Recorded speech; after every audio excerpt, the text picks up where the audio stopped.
آقا علیہ الصلوۃ والسلام کی شان کیا واہ واہ ہے۔ دعوت و تبلیغ کا عمل شروع کرتے ہیں تو وہاں پر جنگل میں بکریاں چرانے والا چرواہا جو ہے اس کو ایک بھیڑیا آ کر دعوت دیتا ہے، اور بھیڑیا ایسے آیا کہ وہ بندہ بکریاں چرا رہا ہوتا ہے، تو بکریاں چراتے چراتے کیا ہوتا ہے کہ اس کی بکریوں کے ریوڑ میں ایک دم سے ایک بھیڑیے کا حملہ ہوتا ہے۔ بھیڑیا جو ہی حملہ کرتا ہے تو بکری ایک مریل سی کمزور سی جو تھی اس کو پکڑ لیتا ہے،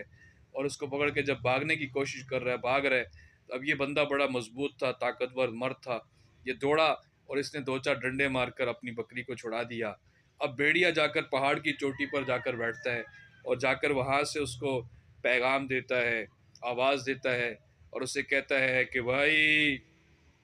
اے بندے، آج تو نے واہ واہ اپنا حصہ میرا جو تھا وہ تو نے مجھ سے لے لیا، لیکن مجھے تجھ پر افسوس ہے، اور افسوس اس بات پر ہے کہ محمد الرسول اللہ علیہ صلاۃ والسلام وہ کیا کر رہے ہیں؟ وہ ہدایت بانٹے جا رہے ہیں، اور تو بغیر ہدایت کی یہاں پر بیٹھا ہوا ہے۔ اس پر وہ بندہ وہاں سے نکلتا ہے اور اپنے ریوڑ لے کر آقا علیہ الصلوۃ والسلام کی بارگاہ میں حاضر ہوتا ہے، اور عرض کرتا ہے، یا رسول اللہ علیہ الصلوۃ والسلام، مجھے ایک بھیڑیے نے دعوت دی، اور بھیڑیے کی دعوت پر میں نے آپ کی طرف رخ کیا ہے، اور میں کلمہ پڑھنا چاہتا ہوں۔ اور اس نے کلمہ پڑھا اور مسلمان ہو گیا۔ آقا علیہ الصلوۃ والسلام کی شان میں کیا کیا بیان بندہ کرے کہ بھیڑیا بھی دعوت دے رہا ہے، اور عمر رضی اللہ عنہ کہتے ہیں کہ ہم زمانہ جہالت میں تھے، اور اس زمانے میں یوں ہوتا تھا کہ ہم اپنے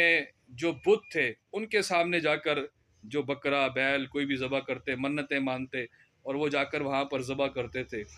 اور ایک دن ایسا ہوا کہ ہمارے جو بڑا بت تھا اس کے سامنے لا کر ہم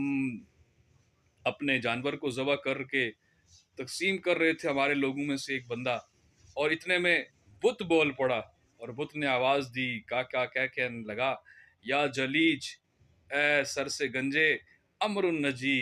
کیا ہو گیا؟ بات واضح ہو گئی۔ کیا ہو گیا کہ ایک شخص پکار پکار کر کہہ رہا ہے لا الہ الا اللہ، اور تم یہیں پر بیٹھے ہوئے مرحوم ہو اس بات سے۔ اور کیا ہوا کہ سب لوگ جو ہے وہ اپنے